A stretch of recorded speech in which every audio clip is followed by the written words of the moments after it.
नमस्ते future AI experts, welcome back to AI for all course. पिछले module में हमने न्यूरल नेटवर्क्स के बारे में जाना था और देखा था कि ये कैसे हमारे दिमाग यानी ह्यूमन ब्रेन से प्रेरित होते हैं। हमने ये भी समझा कि न्यूरॉन्स कैसे इंफॉर्मेशन लेते हैं, उसे प्रोसेस करते हैं और फिर उसे एक दूसरे तक भेजते हैं।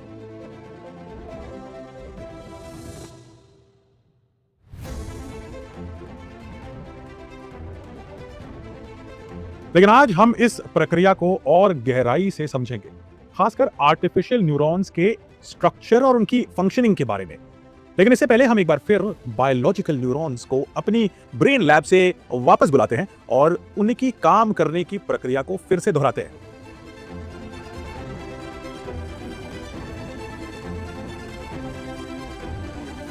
तो यह है एक बायोलॉजिकल न्यूरॉन, आप सबके दिमाग में है। हमारे दिमाग का यह एक अहम हिस्सा बनता है। जब कोई सिग्नल किसी न्यूरॉन तक पहुंचता है तो सबसे पहले वह डेंड्राइट से होकर आता है। डेंड्राइट्स आपको पता है वो होती हैं जो अन्य न्यूरॉन से सिग्नल ले पाते हैं। इसके बाद सिग्नल सेल बॉडी यानी सोमा में पहुंचता है और इसके बाद इसे प्रोसेस किया जाता है इसी जगह पर। फिर सिग्नल सोमा से होते हुए एक्सॉन से निकल जाता है, दूसरे न्यूरॉन तक पहुंचता है, जिससे कि जो कम्युनिकेशन है वो कंप्लीट होता है। यह प्रक्रिया बहुत तेजी से होती है।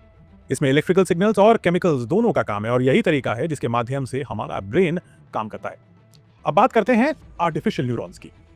इनको भी इसी तरीके से डिजाइन किया गया है। ये भी सिग्नल्स को प्रोसेस करते हैं लगभग वैसे ही जैसे नेचुरल न्यूरॉन्स प्रोसेस करते हैं। आर्टिफिशियल न्यूरॉन्स में सबसे पहले इनपुट नोड होता है जो डेटा को प्राप्त करता है। हम इसे डेंड्राइट बोलते थे नेचुरल न्यूरॉन्स में, इसे इनपुट नोड बोलते हैं आर्टिफिशियल न्यूरॉन्स में। इसके बाद ये डेटा अंदर जाता है न्यूरॉन के और हिडन लेयर नोड्स में पहुंच जाता है, जैसे कि सोमा था। इस हिडन लेयर नोड में इसे प्रोसेस किया जाता है, बिल्कुल वैसे ही जैसे एक बायोलॉजिकल न्यूरॉन में होता है। आखिरकार यह डेटा हिडन लेयर से होता हुआ आउटपुट नोड तक पहुंचता है, जो हमें फाइनल रिजल्ट देता है। इस फाइनल रिजल्ट को हम दूसरे न्यूरॉन में डाल सकते हैं और इस प्रोसेस को दोहरा सकते हैं। ये बिल्कुल वैसे ही है जैसा एक बायोलॉजिकल न्यूरॉन के एक्सॉन में होता था। लेकिन सिर्फ इन हिस्सों से ही काम नहीं चलेगा। आर्टिफिशियल न्यूरॉन्स में कुछ और अहम कंपोनेंट्स होते हैं जो इन्हें और भी फंक्शनल बनाते हैं, और ये कंपोनेंट्स हैं weights, bias and activation function. हमने पिछले मॉड्यूल में इन कंपोनेंट्स के बारे में बात करनी शुरू करी थी। आज चलिए इस पर और विस्तार से चर्चा करते हैं और समझते हैं इस न्यूरल नेटवर्क को।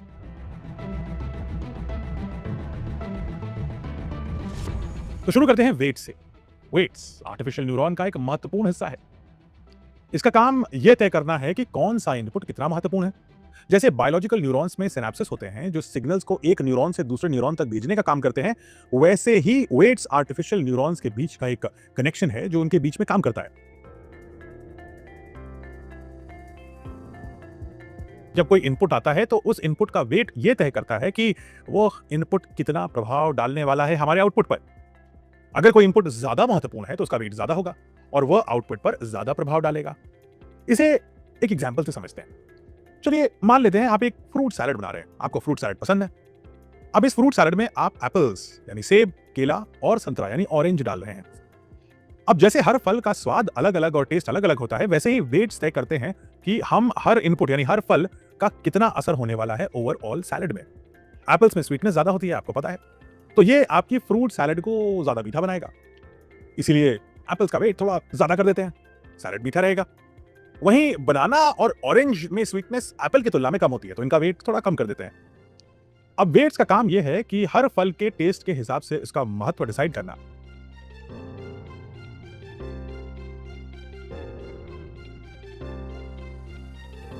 अब बात करते हैं बायस की। यह वेट्स के साथ मिलकर काम करता है। बायस एक कांस्टेंट वैल्यू होती है जो न्यूरॉन्स को एक तरह की फ्लेक्सिबिलिटी देता है। बायस ये सुनिश्चित करता है कि न्यूरॉन काम करता रहेगा भले ही इनपुट वीक या इवन जीरो हो। तो चलिए वापस चलते हैं अपने फ्रूट सैलेड के पास। हमने एप्पल का वेट ज्यादा कर दिया था क्योंकि हमें सैलेड को थोड़ा मीठा रखना था। बनाना और ऑरेंज का वेट कम था। अब मान लीजिए एक और सिचुएशन आती है। आपको फ्रूट सैलेड थोड़ा सावर यानी खट्टा भी पसंद है, यानी मीठा तो अच्छा है, थोड़ा खट्टा भी होना चाहिए।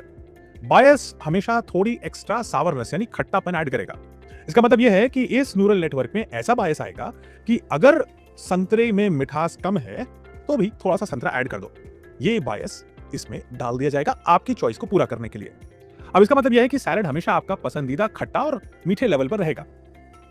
अब चाहे फल कम मीठे हों या ज्यादा हों, वो ऐसा मिक्सचर बना लेगा कि आपका सैलड आपके स्वादानुसार रहे। लेकिन अभी एक तीसरी चीज बची है और वो है एक्टिवेशन फंक्शन। ये एक तरह का न्यूरॉन का गेटकीपर है, यानी एक दरबान है। किसको अंदर जाना है, किसको नहीं जाना है, ये दरबान निर्धारित करता है। एक्टिवेशन फंक्शन ये तय करेगा कि सिग्नल आगे जाएगा या नहीं जाएगा।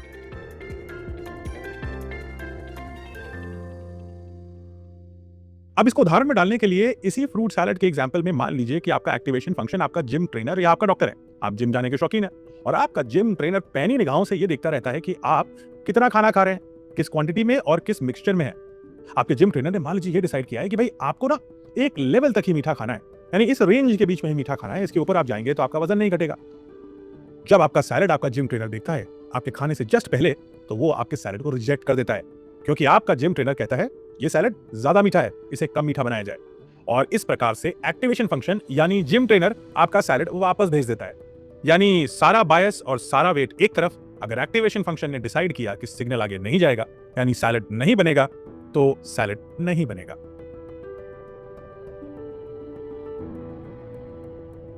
तो इस प्रकार से वेट्स, बायस और एक्टिवेशन फंक्शन ये तीनों मिलकर न्यूरल नेटवर्क को सही और इंटेलिजेंट डिसीजंस लेने की क्षमता देते हैं। अब जब हम ये समझ गए हैं कि आर्टिफिशियल न्यूरॉन्स कैसे काम करते हैं, सवाल ये उठता है कि न्यूरॉन्स सीखते कैसे हैं। ये कैसे फ्रूट्स और स्वीटनेस, उनकी सावरनेस यानी खट्टेपन को समझ लेते हैं और फिर सही निर्णय लेते हैं। कैसे वेट्स और बायसेस को एडजस्ट करके न्यूरॉन्स यानी आर्टिफिशियल न्यूरॉन्स अपने फैसले को बेहतर बनाते हैं। इस लर्निंग प्रक्रिया को हम कहते हैं ट्रेनिंग। जिस प्रकार से आपका नेचुरल न्यूरॉन दिमाग में ट्रेन होता है जब आप एजुकेशन करते हैं, उसी प्रकार से आर्टिफिशियल न्यूरॉन को भी ट्रेन करना होता है। ये सुन के आपको कुछ याद आया होगा, हमने मशीन लर्निंग के मॉड्यूल में भी इसी ट्रेनिंग के बारे में बात करी थी। तो ये ट्रेनिंग क्या है और ये कैसे काम करती है? ठीक मशीन लर्निंग की तरह न्यूरल नेटवर्क्स को भी ट्रेनिंग डेटा के साथ ही ट्रेन किया जाता है। ये डेटा अक्सर इनपुट्स जैसे फ्रूट्स, उनकी स्वीटनेस लेवल, सारनेस लेवल यानी खट्टेपन, और आउटपुट जैसे आपको सैलड कितना स्वीट चाहिए या नहीं स्वीट चाहिए या खट्टा और मीठा के कॉम्बिनेशन के रूप में चाहिए, ये सारा डेटा इस रूप में ही अवेलेबल होता है। जब न्यूरल नेटवर्क ट्रेनिंग करता है तो वो इनपुट और आउटपुट यानी किस प्रकार का फ्रूट के कौन से टेस्ट पैरामीटर हैं, मीठा और खट्टा मिला करके, और आउटपुट साइड पे किस प्रकार का सैलड चाहिए, ये इनपुट आउटपुट पेयर के आधार पर अपने वेट्स और अपने बायसेस दोनों को एडजस्ट करता है। आप जैसे सीखते हैं कि कैसे फ्रूट्स के कॉम्बिनेशन से फ्रूट सैलड की स्वीटनेस चेंज करी जा सकती है, जैसे आप ये सीखते हैं वैसे ही न्यूरॉन्स भी एरर करेक्शन के द्वारा ये सीखते हैं कि किस वेट और किस बायस को एडजस्ट करना है राइट रिजल्ट तक पहुंचने के लिए। अगर एक बार रिजल्ट ठीक नहीं आता है तो बार बार एडजस्टमेंट करके सही प्रेडिक्शन करता रहता है ये न्यूरॉन। इस प्रोसेस के बारे में विस्तार से हम अगले मॉड्यूल के बारे में जानेंगे, तो अभी से पार्क कर देते हैं। अब आप सोच रहे होंगे कि न्यूरल नेटवर्क की ट्रेनिंग और मशीन लर्निंग की ट्रेनिंग में क्या अंतर है, तो चलिए इस सवाल पर भी हम चर्चा करते हैं। न्यूरल नेटवर्क और मशीन लर्निंग की ट्रेनिंग में एक बहुत बड़ा अंतर है और वो ये है कि फीचर लर्निंग दोनों में अलग अलग तरीके से काम करता है। फीचर लर्निंग का अर्थ है कि फ्रूट सैलड में क्या क्या चीजें डालनी है, इनका जो मिक्सचर है वही सैलड का फीचर है। न्यूरल नेटवर्क में फीचर्स खुद ही लर्न हो जाते हैं।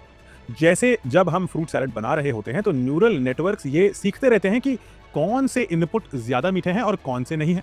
न्यूरल नेटवर्क्स ऑटोमेटिकली ये समझ जाते हैं कि कौन सा फीचर ज्यादा इंपॉर्टेंट है, बिना किसी एक्सटर्नल हेल्प यानी खुद ब खुद लर्न करते हैं सारे फीचर्स। वहीं मशीन लर्निंग में हमें ये सारी लर्निंग फीचर्स की मैनुअली डिफाइन करनी पड़ती है, यानी इंसान का कहीं ना कहीं हस्तक्षेप चाहिए और हमें खुद ही ये तय करना पड़ता है कि कौन से फीचर्स महत्वपूर्ण है। इसके बाद आता है डेटा कॉम्प्लेक्सिटी का सवाल। न्यूरल नेटवर्क्स को ट्रेन करने के लिए बड़ी मात्रा में डेटा की आवश्यकता होती है, जैसे इमेजेस, ऑडियो और बहुत बड़े डेटा सेट्स।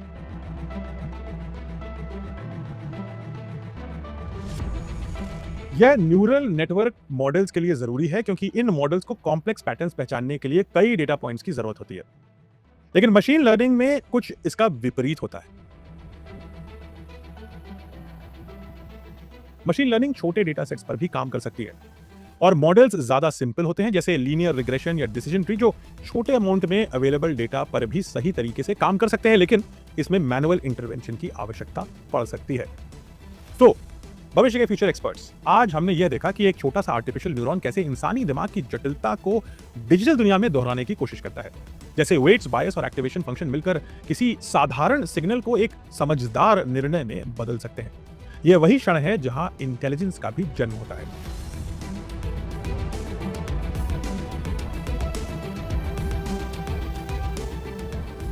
हर बार जब न्यूरॉन्स अपने वेट्स और अपने बायसेस को बदलते हैं तो वो थोड़ा और समझदार बन जाते हैं, यानी एक तरह से उनकी आईक्यू थोड़ी बढ़ जाती है। ये ठीक वैसे ही है जैसे हम अपने अनुभवों से सीखते हैं। जैसे आप कोई कोर्स करते हैं, आपके न्यूरॉन्स और बेहतर होते जाते हैं। यही है एआई की असली शक्ति, सीखने की ताकत। एक ऐसी शक्ति है जो केवल मशीनों को ही नहीं बल्कि हमें याद दिलाती है कि ज्ञान कभी स्थिर नहीं होता, वो बढ़ता है, इवॉल्व होता है और दुनिया को देखने का हमारा नजरिया बदलता रहता है और बेहतर बनता जाता है। तो अगली बार जब आप किसी एआई को डिसीजन लेते देखें तो याद रखिए कि उसके पीछे हजारों छोटे न्यूरॉन्स हैं जो मिलकर सोच रहे हैं, कैलकुलेट कर रहे हैं और सीख भी रहे हैं अपनी गलतियों से। और अब तैयार हो जाइए हमारे अगले मॉड्यूल के लिए, जहां हम इस सीखने की व्यवस्था की पूरी आर्किटेक्चर को समझेंगे। कैसे ये न्यूरॉन लेयर्स आपस में जुड़ते हैं, कैसे वे एक साथ सोचते हैं और कैसे मिलकर बनाते हैं आर्टिफिशियल न्यूरल नेटवर्क का असली दिमाग।